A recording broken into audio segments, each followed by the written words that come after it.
Moonwater Through the Years by SeaSkate on ao3. 1971. It's 1971 when Remus first sees two boys with dark hair and sharp features standing outside the train as he sits inside of it.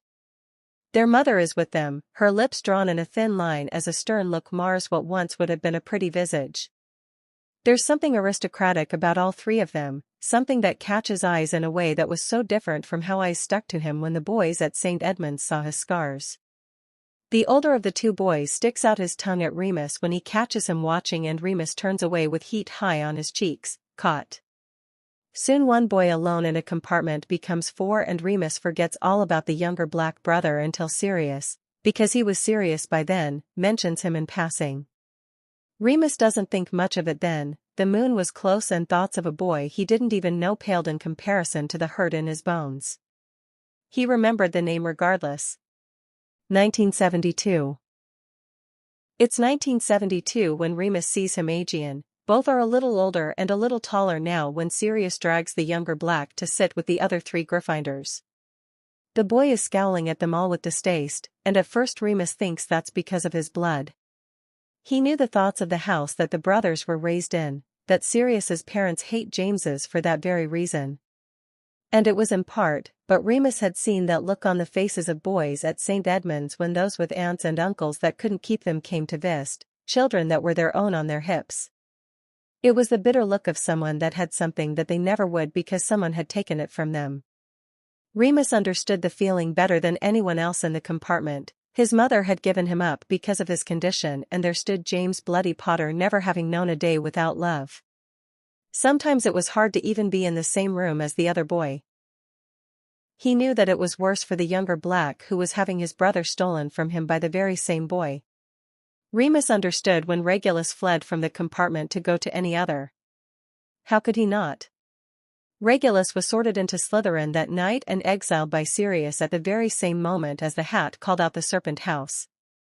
The younger black brother was off limits from that moment on. That didn't mean though that Remus's eyes didn't sometimes linger on the boy in the same way that they did on Sirius. He always looked away before he was caught. At least he thought he did. 1973. The summer of 1973 is filled with elicits.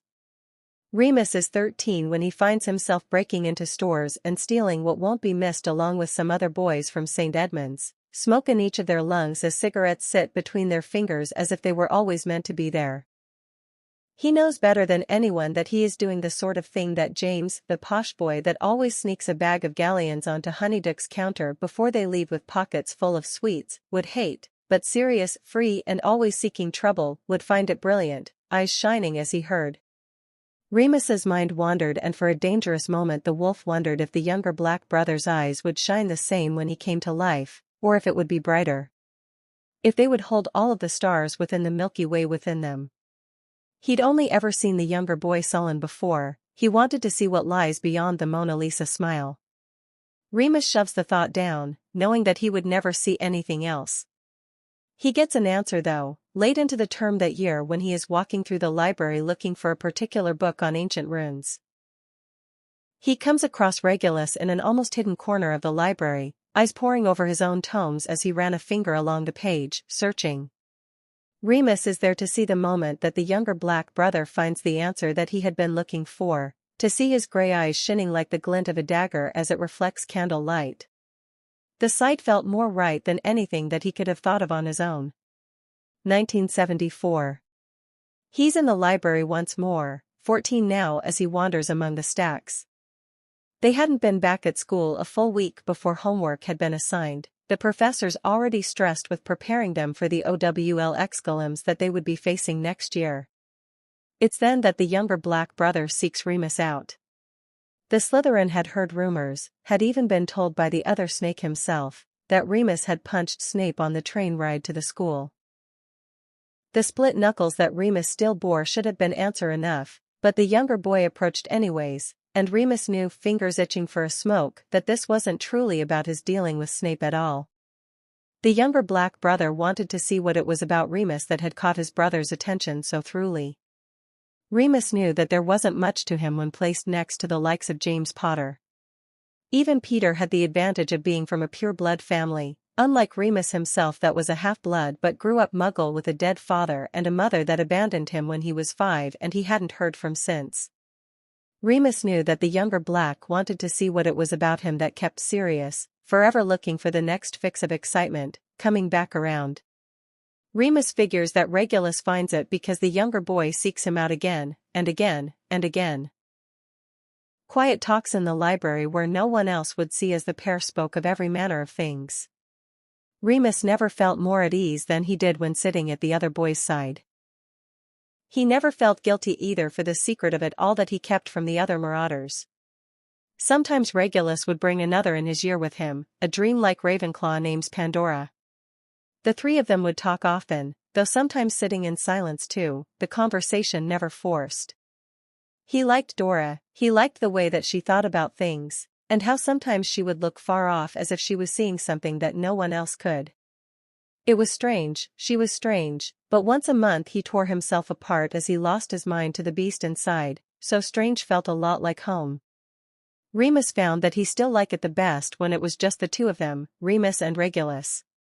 One night towards the end of the year, the pair snuck out to the astronomy tower after curfew and sat on the edge and watched the stars from one of the tallest places in the school, a bottle of fire whiskey between them. Remus heard Regulus laugh for the first time that night, bright and carefree and filled with all of the stars that his eyes could never hope to hold. It was the best sound that he had ever heard.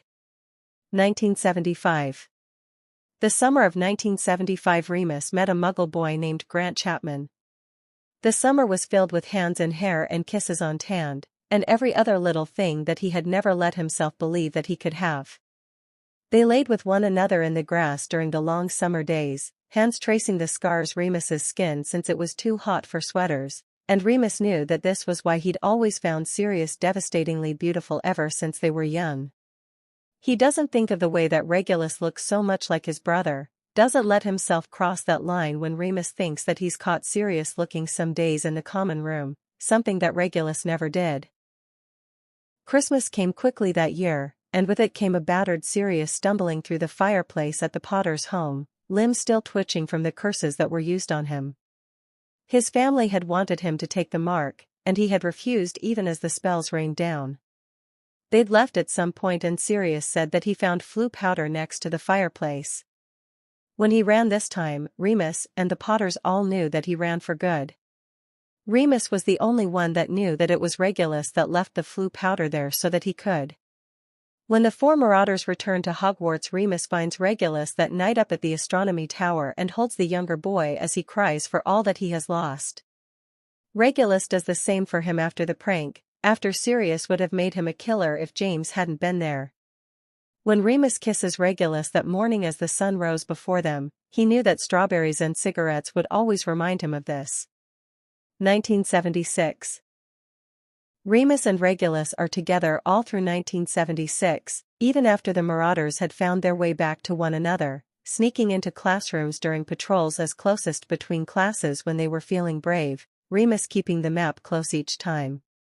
Stolen moments and kisses that meant far more than they ever should for the two of them being who they were. Someone groomed to be a Death Eater, and a werewolf chosen by Dumbledore. Neither of those things mattered when it was just the two of them. None of the marauders knew, Remus was sure of that, but he thought that some of the Slytherins in the year below him might, as Barty Crouch Jr. and Evan Rosier gave him peculiar looks as they sat with Regulus across the hall. But they would never say something that would bring Regulus to any harm, so Remus knew that they were fine. He thinks that Pandora probably knows too if the smile that she gives him as she sits with him in the library at the beginning of term. Giving Regulus a reason to be there too was anything to go by.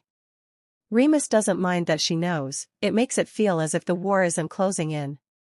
Remus never tells Regulus that it's memory of him that he uses when he casts his Patronus later into the term. He thought that they would have time as he watched the spectral fox run between them as if it knew that the other boy was the object of its creation. He was wrong. 1977. Remus hadn't even made it to the prefect's carriage before Regulus finds him and pulls him into an empty compartment.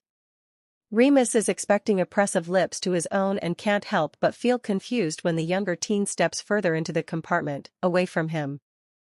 He wasn't confused for long. There's a mark on Regulus's skin when he pulls up his sleeve, permanent as a tattoo, and Remus knows just how damning it is. What it means for them both. He knows better than anyone what it means to bear the marks given to them by monsters.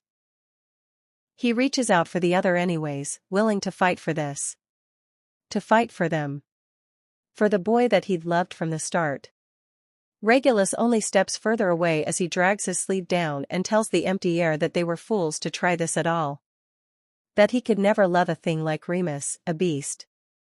They both know that the words aren't true, but steps are drawing close, and when Regulus walks away into the hall where the other students are, Remus knows that he can't stop him. Lily finds him there later with tears in his eyes that he wipes away as the new head girl leads him to where the others are. She never asks what happened and Remus never offers an answer. Remus stops smoking after that and never eats strawberries either. Strawberries and cigarettes were a taste that he would never forget. It's not long, a month or two at most, before Remus finds himself up in the dorm room kissing Sirius Black, looking for a love that was once there, but finds instead that if he closes his eyes and pretends for a moment he can trick himself into believing that Sirius was another star-named boy. He still watches Regulus though, a moon forever in his orbit. 1978. Remus moves in with Sirius and hates himself for the days that he wakes up when the sun is still low and forgets for a moment that the man beside him isn't Regulus. 1979. It was 1979 when Regulus Black died and all Remus could do was lay a comforting hand on Sirius's shoulder and hold him as he mourned for the brother that he had casted aside. He had no right to share his grief with the other man, not when no one knew about all the secrets that he still kept. Sirius was Regulus's brother, so he got to cry into James's arms that night, but as far as history went Remus was nothing to the younger black brother, so Remus held in his own tears until he snuck away to Pandora's while Sirius was at the Potters'. The strange pair hid each other that night as tightly as the Greeks held on to tragedy. Remus starts smoking again, the smell sticking to his clothes and the taste of fire whiskey on his tongue. Homage to a man that was gone without even a body to bury. 1981. Lily and James died Halloween night in 1981. Little Harry is hidden away where no one could find them if anyone were to look, Dumbledore unwillingly to speak a word of it, and Sirius is locked away in jail before the bodies of the muggle that he'd killed were even buried. Before Peter's funeral was even held. When Remus finds himself at the foot of his friends' graves alone in more than one sense of the word, as new scars adorned his body, he wishes that he were dead too. 1990. When Remus hears that Pandora is dead, the words don't automatically register in his mind. The war had been done for 9 years, he thought that he was done with loss. When he hears how she had died, an accident from her own curiosity, Remus remembers the rants that Regulus used to go on about how he worried for her. He couldn't help but wonder if this was in part his fault for not being there. He visits the grave, a little plush lion in his hand. He hopes that it will help guide her to boy named after the star at the heart of the lion constellation, if she hadn't found him already. He asks her to take care of Regulus when she does find him, James and Lily too. 1995. Remus moves into Order headquarters in 1995 and sees Regulus's bedroom for the first time. He smiles sadly when he sees how Slytherin it is. He knew how much pride the younger boy D had in his house before the war started tearing everything apart. It's a good sort of grief to see it then. There had been no body found to bury even all of these years later, not that the thought that meant had been looking, and he had no idea where the grave was and knew that he couldn't ask. Seeing the room now and running his fingers over his lover's name on the door felt a lot like tracing the letters on a gravestone. Remus couldn't bring himself to return the affection that Sirius tried to rekindle, not within the walls of the other man's childhood home.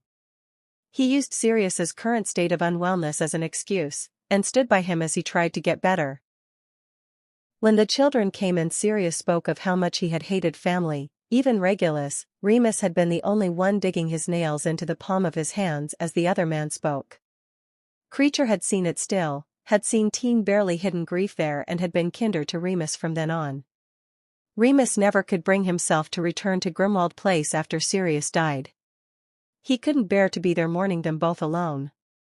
1997.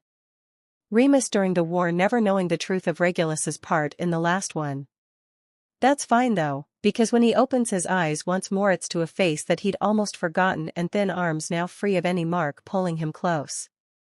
They'd have eternity to tell one another everything.